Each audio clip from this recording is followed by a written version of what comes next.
Mening menejerim namozga, dinga yaxshi tomonlama qaraydi.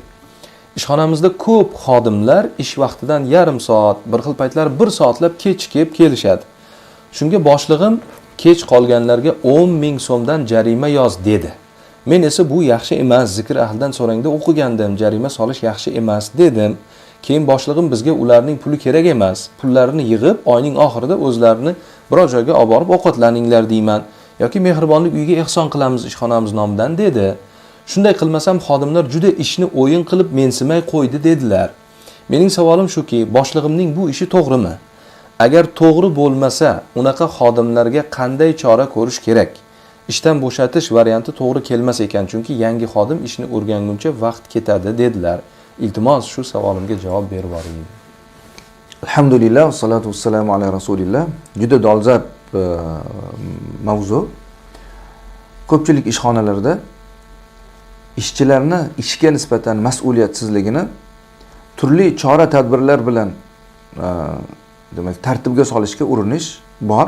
Jumladan mana hozir savolda so'ralganidek, ishchilarni o'sha ishlagan oyligini, ish haqini ma'lum bir qismini ishxonadagi tartib intizomga amal qilmagani tufayli kesib ajratib undan olib qo'yish, jarimaga solish masalasi ham ba'zi ishxonalarda bor. O'zi aslida moliyaviy jazo berish shariatda bormi? Ha, moliyaviy jazo berish shariatda bor. Buni turli yo'llari bor.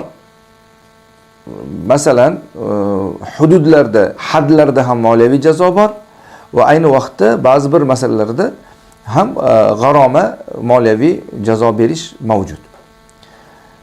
Hozirgi savolda so'ralganidek, bir ishchi ishxonadagi ishiga mas'uliyatsizlik qilsa, ishxonadagi ishiga e'tiborsizlik qilsa, vaqtida ishga kelmasa yoki ustiga yuklangan vazifani bajarmasa, o'sha ishchiga nisbatan moliyaviy jazo qo'llashlik joizligini ba'zi bir ulamolar ruxsat berishgan. Jumladan Sayfulloh Xolid Ma'rufi hafizahulloh, bu Hindistondagi Fatvo akademiyasining rahbari va shuningdek Misrdagi ba'zi bir ulamolar moliyaviy jazo qo'llashlikka ruxsat berishgan.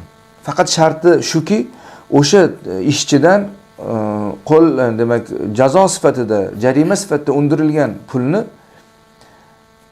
undiruvchi tomon o'zini manfaatiga ishlatishi mumkin emas. Balki xayriya maqsadida 3-tomonga berib yuborsa joiz bo'ladi deb aytishgan. Shuning uchun bu borada buni holatini yaxshilab o'rganish kerak.